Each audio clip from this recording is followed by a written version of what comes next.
En 'n lekker hartlike goeiemôre vir jou.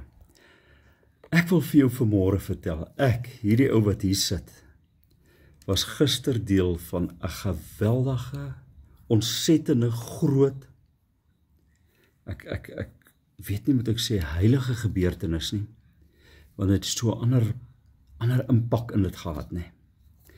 Ons was 'n paar mense daar, 'n hele paar, ek was verstom om met die vriende van ons te ondersteun, terwyl hulle dogter kom haal vir orgaanskenking.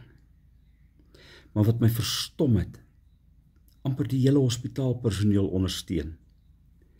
En die feit dat ons die geleentheid gehad het om so onbaatsigtige daad te kon beleef. En ek dink aan die woorde van daai lied wat sê hy moes sterwe vir my oortredinge. En toe die beetjie uitkom, toe draai die woorde van daai ou lied by my. As ek sit by Jesus voete, spreek hy woorde soet tot my. Beste plek wat ek ontdek het, mag dit my aldag daar kry. En ek sit en dink, Here, hierdie was een van die wow oomblikke van my lewe. En ek kon dit beleef. Ek kon dit beleef.